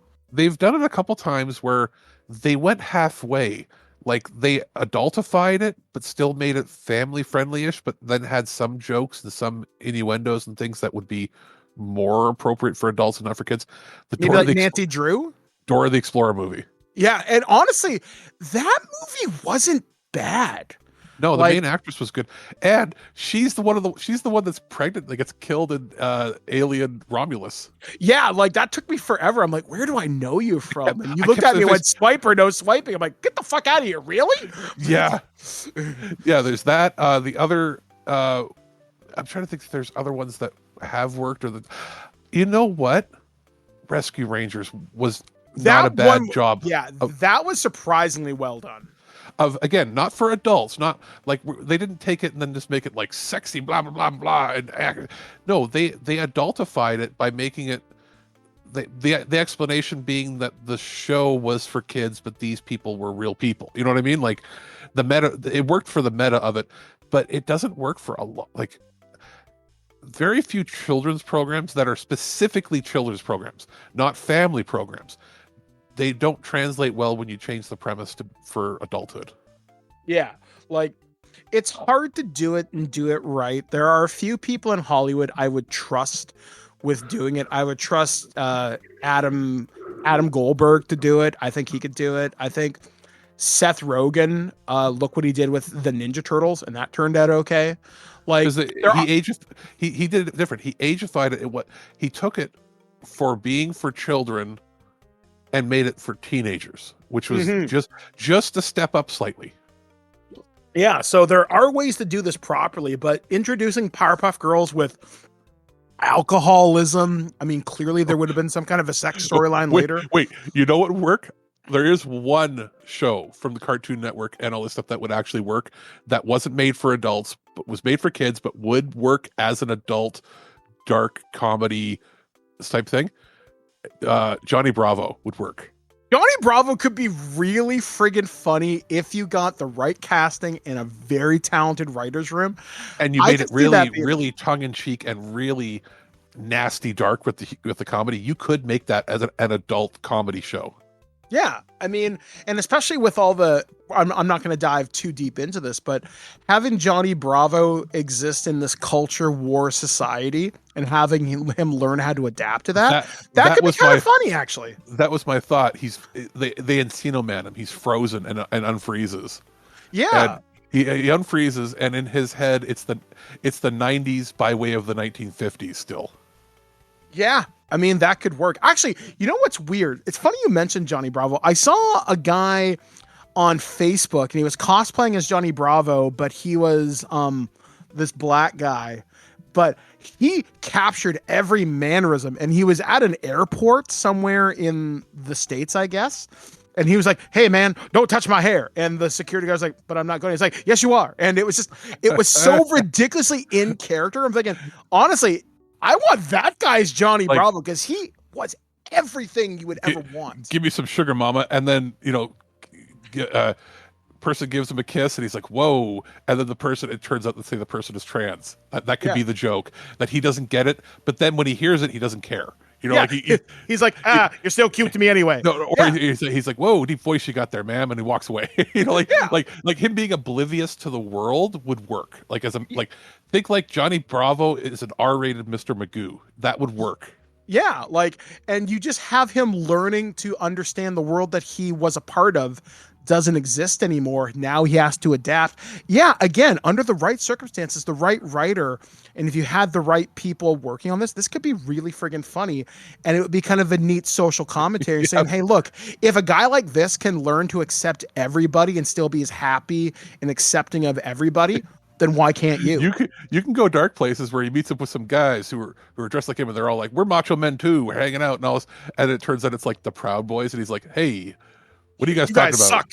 He's like, what's going on here? And he just like heads out, or they're like, he sees other guys that are like super buff and all this, like, want to hang out? Yeah.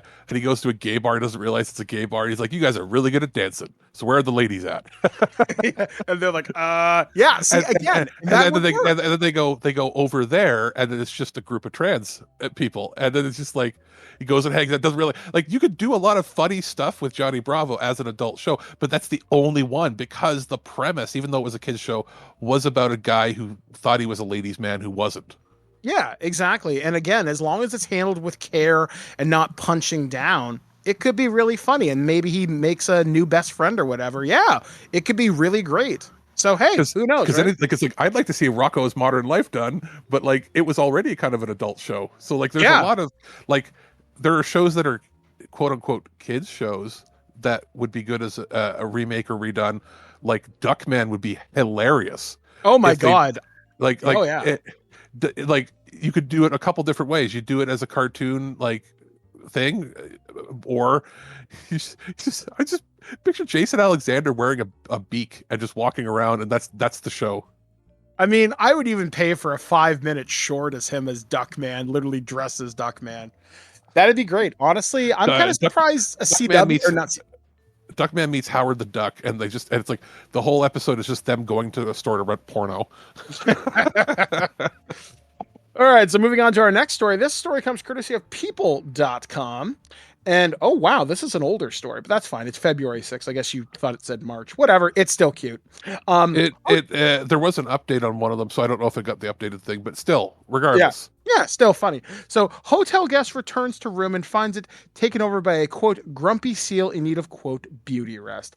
A wild gray seal in the Netherlands skipped check-in and went straight to a guest room, according to a February 4th Facebook post from the Zealand Animal Welfare Foundation. A guest returned to the room at the Pier 7 Beachside Hotel in Vlissingen and found the adorable intruder snoozing away on the ground near the bed. Quote, we often receive strange reports and are not easily surprised anymore, but when we received a report tonight, we couldn't believe it at first, said Zealand Animal Welfare Foundation, an animal welfare nonprofit in the Netherlands, shared their post translated from Dutch to English. The social media post added that the rightful owner of the room spotted the wild animal snoring away through the window and decided to give the adorable marine mammal some space to nap. Instead of kicking the seal out, the guests informed the hotel about the unusual predicament, and the hotel contacted the local animal rescue groups for assistance. The Zealand Animal Rescue Foundation shared the animal rescuers with the Reddensteam Zeeland, or the RTZ Marine Animal Rescue Team for the Netherlands, assisted with the relocation and informed the hotel guests they were right to leave the animal alone. Quote, the gray seal likes to bite and is not an animal despite its cute appearance to be touched, the Zealand Welfare Foundation added on social media. To return to the hotel room to its rightful owner, the animal welfare group carefully removed the seal from the room and relocated it to a safer area. The seal appeared healthy and did not sustain any injuries during the ordeal, but the animal's rescuers noted it did act grumpy about having its beauty rest interrupted. And it's this adorable little gray seal. Yeah, it looks like it could bite, so I wouldn't want to, mess with that. They're just puppies. Still, yeah, they're want to pet the puppy, but sometimes they're grumpy puppies. Exactly. See puppies, be careful. Look, don't touch. If they touch you, be respectful, as we've often said on this show. And I've always pictured like walruses as just being like grumpy old bulldogs.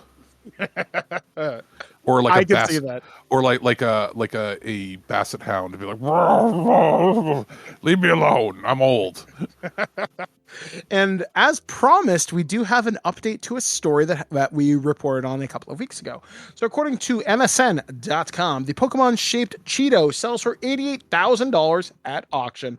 A 3-inch Flamin' Hot Cheeto shaped like Charizard sold for $87,840 at auction on Sunday. There were a total of 60 bids. The winning one was $72,000 up to $87,840 with the auction house buyer's premium. That's a lot of dollars per inch. The Pokemon-shaped Cheeto went up for auction on February 10th for $250 after being discovered by a Georgia-based collectible store, First and Gold Collectible, sometime between 2018 and 2022. A Golden representative told Polygon the Cheeto was not modified to look like Charizard. It was found to be naturally occurring. It was revived and went viral on social media in 2024 after the store's workers were digging through the safe. Then the company started to upgrade to its enclosure to preserve the Flamin' Hot Cheeto and add a custom Pokemon card-inspired nameplate. Eventually, it made its way to the Golden auction block, and now it's got a new home where it will live in infamy and hopefully not rot. Unfortunately, the Pokemon-shaped Cheeto itself is not the top-selling Cheeto to exist. A Flamin' Hot Cheeto in the shape of the late Gorilla Harambe sold in 2017 for $99,000. People are stupid with their money.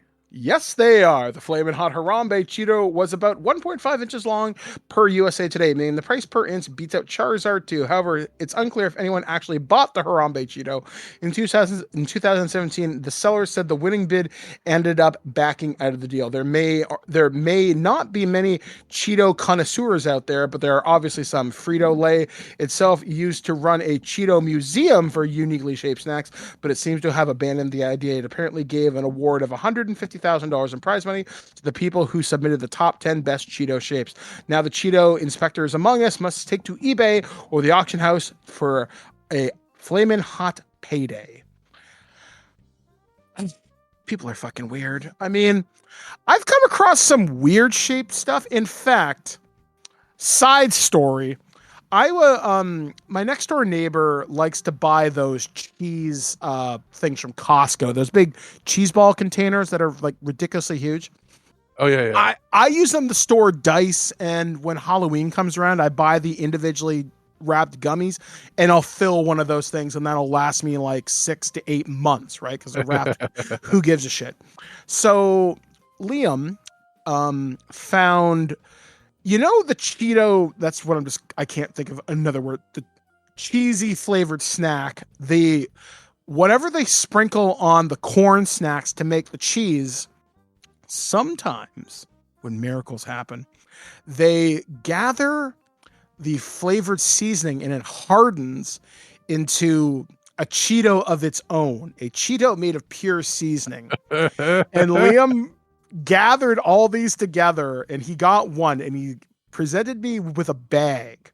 He's like, Mike, this is the most unique thing I've ever given you. And Liam gives me a lot of interesting things. And this one was a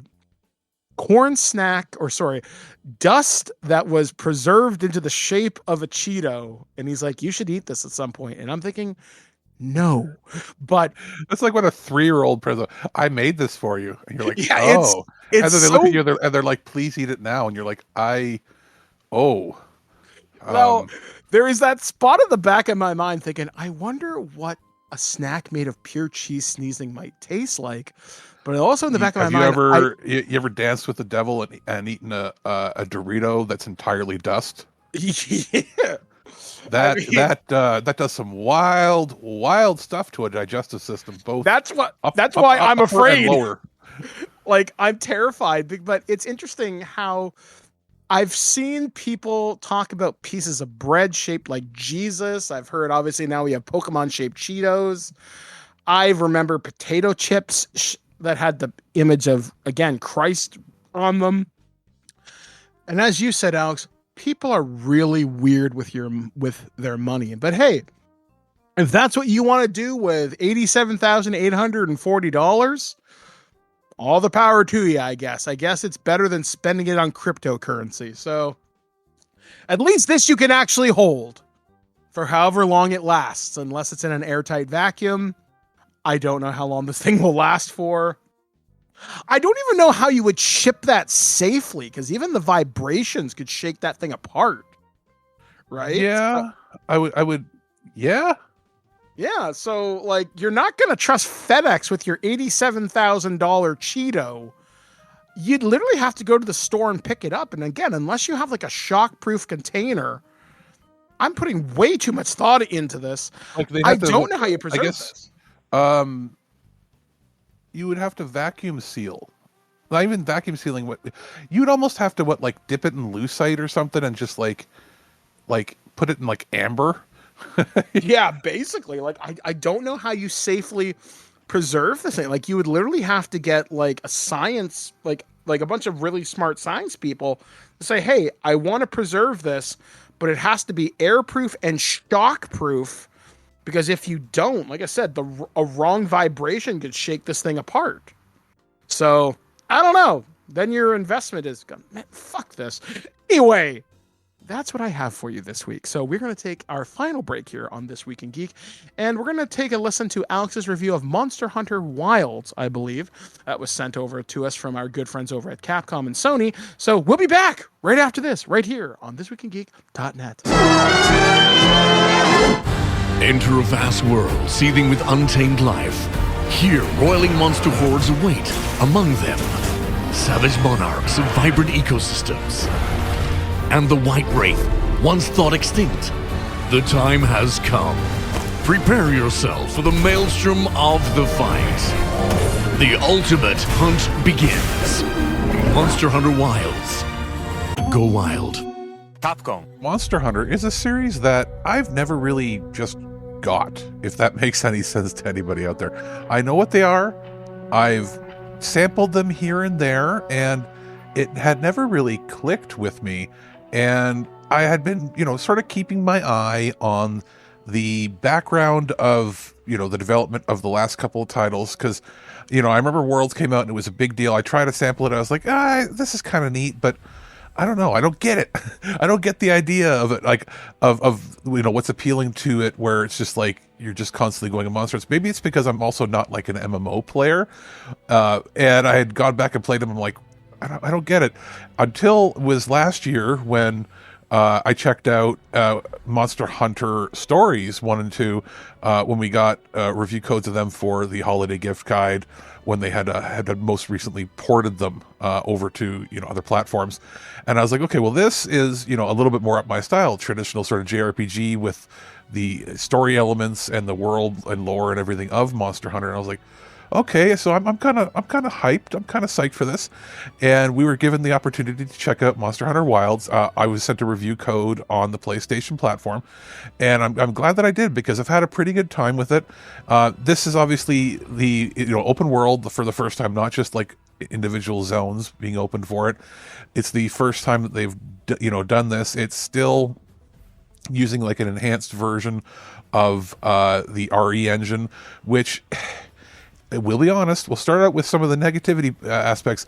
It is not an engine built well or even nuanced and coded well for open world constantly streaming assets in, because it kind of struggles on the visual fidelity realm on every platform.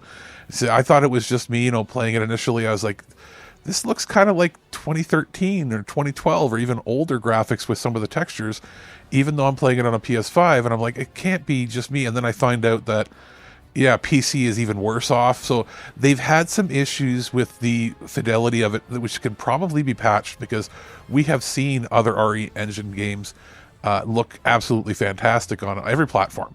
So it's just a matter of, dialing it in, doing something with it. It is, something where it might have benefited from being a zoned game and not a completely open world one. Not because of anything to do with the programming of it itself. It's just, I don't think the engine is able to do what they were hoping it would do, because even looking at some of the trailers, which look kind of pretty, I saw people saying it looks fantastic. I saw, to me, it looking already last gen there. It almost looks like PS3 playing it on PS5, unfortunately. And again, much worse on PC from what I've seen. That doesn't take away from the fact that it's actually fun. It's just the visuals, it's almost like, what were they thinking? Maybe the art style is just a little too ambitious for it. Getting that out of the way, simply because, you can't not talk about it. It's noticeable. The performance and just the overall visual quality is not up to what you would expect.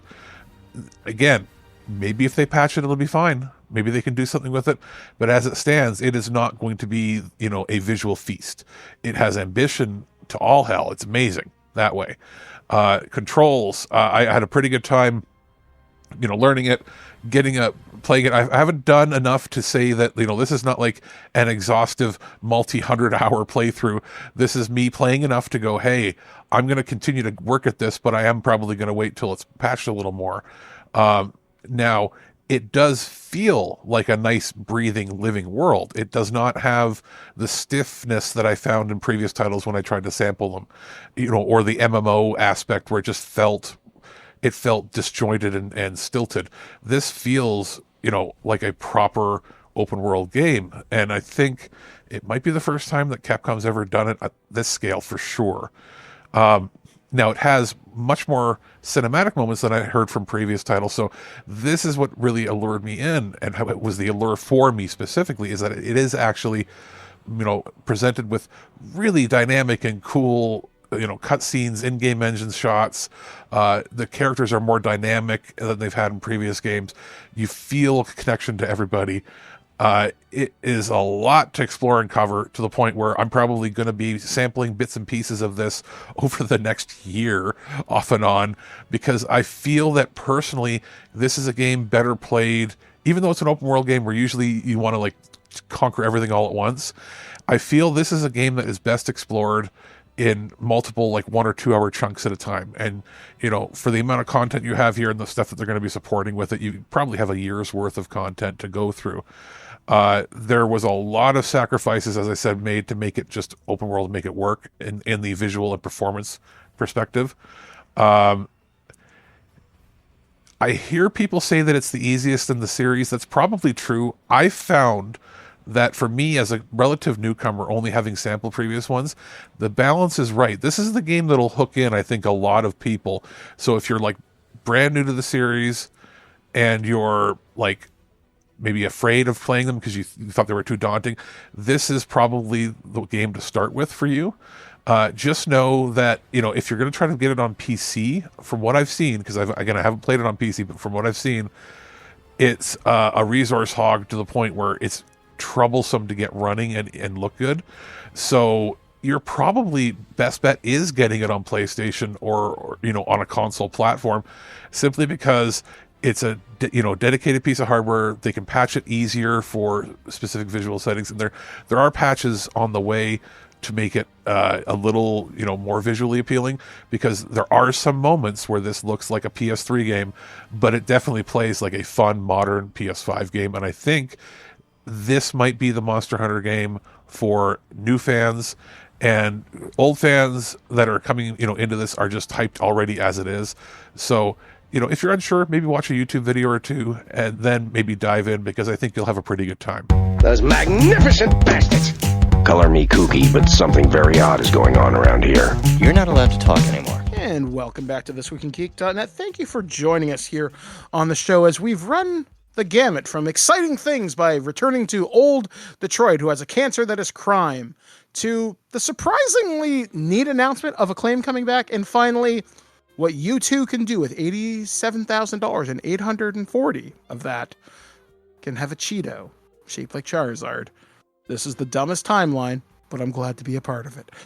So coming up on the site this week, I've got some stuff that Alex should be releasing soon. We have recorded a couple Future Imperfects for the beginning of the year. We are working on recording more. I do have some evergreen shows that are being recorded. I am recording something on the Aladdin movies that me and Dave have talked about releasing for a while, which I don't know whether you guys have heard that or not, so hopefully you have by now. I know we just released the Scream stuff that we did on Loose Cannon.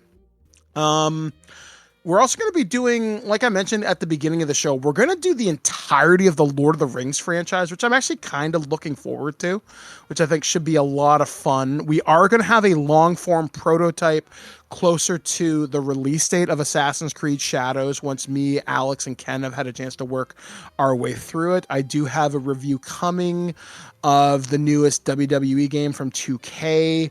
I'm going to start that probably this week. Razer sent me over all the Minecraft stuff, so I've got a mouse pad. I got a really nice mechanical keyboard, which is taking a little getting used to, but I don't mind it. I got a Minecraft mouse that has like a creeper on it. Looks really nice. And I got a new headset from them as well. So I'll be taking a look at that later on. What do we got coming out on the site this week, Alex? New Earth vs. Soup, and I believe this either Wednesday or Saturday. I'm not 100% sure which. We should have, I think, a Loose Cannon coming out.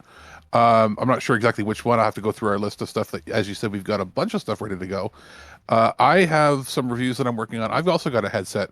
Mine's from Turtle Beach that I'll be looking at. And I should be having some other stuff from Razer, like you have, coming. Not the same stuff, but different things. And I've got a few games and stuff that I'm working on. So I've got a bunch of crap that I'm working on. By crap, I mean good stuff. Oh, and that also reminds me, I had heard from the people at the Dungeons and Dragons Experience that is in Mississauga. The event has been extended until May. So if you happen to be local to Southern Ontario, even if you're in the upper US states, I really recommend you check this out. It's a fairly neat experience. I mean, how often are you going to get a chance to stand beside a full-size owl bear, or to fight a roper, or to see a full-size beholder? There aren't too many times I can think about it. Plus, there is some pretty cool merch in there too. If you're looking for alternate covers for some D&D books, rather than going to eBay or Facebook Marketplace, where prices could be all over the place, they're not bad. Plus, if you've ever wanted to spend $500 on a giant Tarrasque mini, well, my friends, have I got a place for you. So be sure to be checking that out. Like I said, we do have the review up here on the site. And so we have a lot of stuff to record. Like I said, now that I'm going to be busy stuck inside for the next couple of weeks. We're going to try and record a bunch of evergreen stuff, but also a bunch of stuff that's going to be released on the regular. I know me and Aaron and Alex were talking about at the end of one of our episodes, we talked about maybe doing old versus new for Total Recall, which shall be something I have actually never seen the remake from 2017, I want to say. It might have been earlier than that. I got to double check. Yeah, so I'm curious to see that because, like I said, Twig has a very weird connection to that with like one of our former co-hosts. And what else are we going to be talking about? Like I said, we do have our Lord of the Rings project that'll come out during the summer, but we're going to start recording that fairly soon. And yeah, like we're just going to keep things going. So we've got our new show, Twig Random Access Memories, where it's just kind of a hodgepodge of stuff. We just recorded an episode talking about Jean-Claude Van Damme, so we're going to be looking about that. I said I'm recording Aladdin this week, and yeah, just lots of good stuff coming up. There's always going to be something out on the site for you. I'm hopefully going to be updating my Patreon in the next little bit with some more RPG stuff. The last post I did talked about adding horror characters to your game. So if you've ever wanted to add Chucky, Pinhead, Freddy to the D&D world, well, I've got some solutions for you and some potential story hooks for that. I'm starting to work on a story. Actually, I haven't even told Alex this. I usually write for my buddy Enrique's podcast called Weekly Spooky, and I had kind of a neat idea. Alex, have you ever heard of the Area 51 caller from Art Bell? No. Okay, so back in 1997, there was a gentleman who called in to Art Bell's show, Coast to Coast AM, and he started saying he worked at Area 51, and he sounded panicked. And then over the years, it's been theorized maybe this was a really elaborate hoax. However, during that phone call, that call was mysteriously cut off, and Art Bell's radio station was knocked offline due to a verified satellite outage that just so happened to coincide with this. So that's the one thing that could lend some credibility to it. Yeah. So I kind of got to thinking, I think I've got an idea. So I've been theorizing about it for a couple of weeks. I haven't put keyboard to Google Doc yet, but I've been messing with it. So folks, if you want to go online, go to YouTube and type in Area 51 phone call Art Bell and just take a listen to that. And I'm going to experiment with something about that later on this spring. So I guess I'll start writing now that I've got more than all the time in the world. So anyway, me and Alex are going to get out of here as we go back to feudal Japan, and I'm going to go wrestle some people. Not in the same game. So anyway, for This Week in Geek, we have been Alex, the producer. I've been Mike, the Birdman, saying be excellent to each other. And yeah, we'll catch you guys next week right here on thisweekingeek.net. At no point in your rambling, incoherent response were you even close to anything that could be considered a rational thought. Thanks for listening to this episode of This Week in Geek. Hungry for more? Check out our website at thisweekingeek.net. You can subscribe to the podcast, browse our Twitter and Instagram, and leave your thoughts on today's topics. If you'd like to give us some feedback, send us an email at feedback@thisweekingeek.net. Tune in next time, and remember, lower your shields and surrender your listenership. We would be honored if you would join us. Thank you for your cooperation. Good night.